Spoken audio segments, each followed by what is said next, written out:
There's an episode here on YouTube that I did about what happened in the colonial era and how it relates to whatever happens or is about to happen in the present times.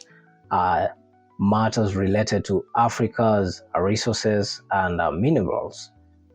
So, Russia claims that the French authorities or the Russia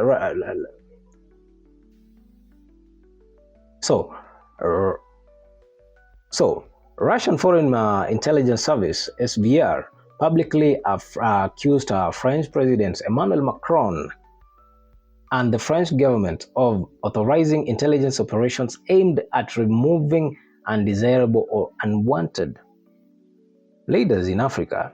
You know the goal: unwanted or undesired. In quotes, unwanted or undesired. What does this mean? So basically, in Africa, this is what the white man always wants: a leader they can manipulate and tell them what to do. You understand?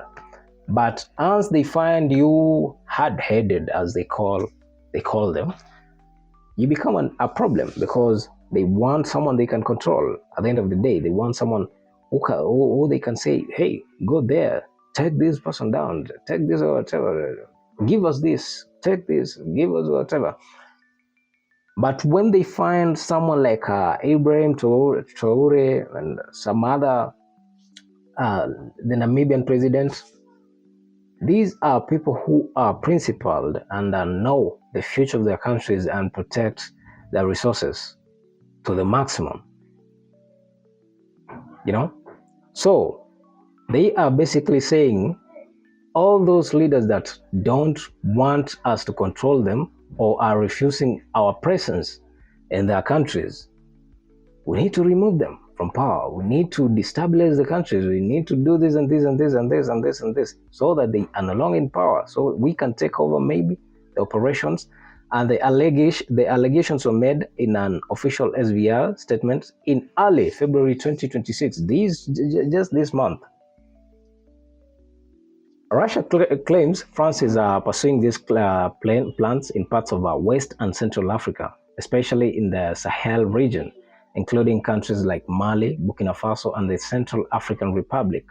I told you, Burkina Faso is on the list, Mali is on the list, and the Central African Republic. Some reports also link these claims to alleged destabilization efforts and coup support.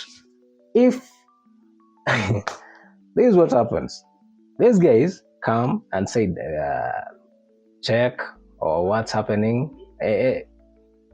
Typical CIA movies, if you watch movies related to the CIA, this is what happens.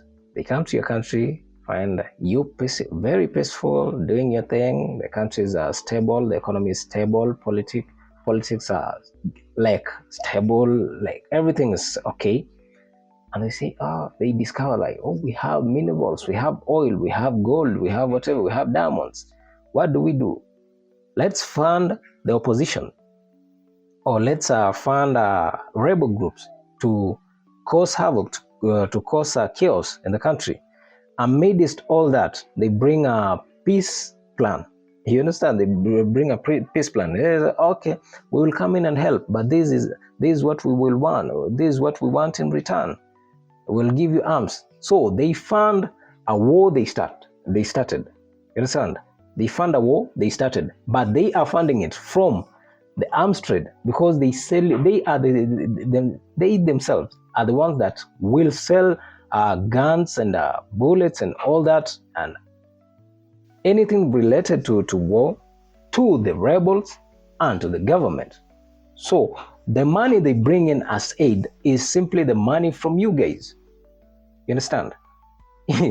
So basically, that's just what happens. The accusations come and amid rising hostility in the Sahel region, where Mali and Niger have repeatedly accused Paris of training and arming terrorist groups in an effort to restore its influence in the former colonies. Remember, Mali and Niger chased away French troops from their countries. Yes, they say no, we are now independent and we are okay. Why are you in our country? We are not in your country. I've never heard the Kenyan Defense Forces have stations in France or the USA or camps in France or USA. Why would they have camps in our own countries, in their own country, in Mali and Niger? So they just away French troops from their countries. Following a deadly airport attack in Niamey, Niger's junta leader accused France and regional allies Benin and Cote d'Ivoire of sponsoring the assault. So basically, there's always countries that don't see. Yeah, just like in class, we can't all be attentive to the teacher, or we can't see what will come tomorrow. You understand? There's always one person who lingers on today or yesterday. They're like, oh, this and this helped me, so I'll stick with it. They don't want to learn a new thing. So we've seen claims, there have been claims that Cote d'Ivoire and Benin are still with foreign powers and they are still being controlled.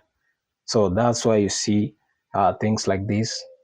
And trust me, in the near future,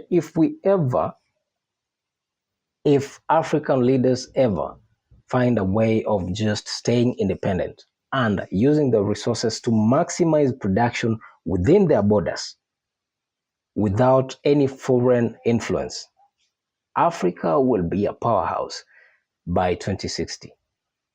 But if this trend of we've seen this trend of the Americans, whatever, the Europeans coming in, Russia, I've seen Russians also come in, the Chinese are coming into Africa. By 2060, trust me, Africa will have been colonized the second time. Yeah. And they are no longer coming with aid. They are coming, they are going back to Africa with investment plans. Yeah, they want to invest.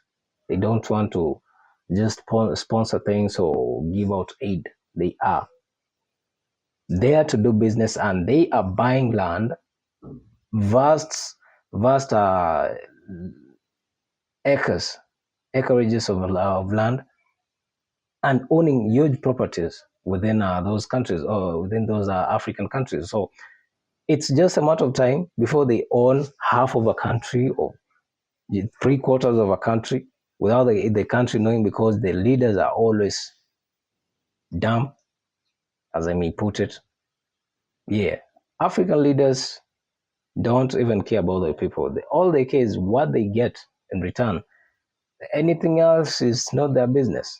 So by 2060, if they don't, if they continue with the trend or whatever they've been doing, they get a few thousands of dollars or millions of dollars, then sell off some huge deposits of gold reserves to the white man.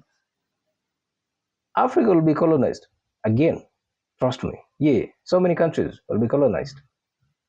So many countries will be colonized. My name is Moses KE, and God bless you.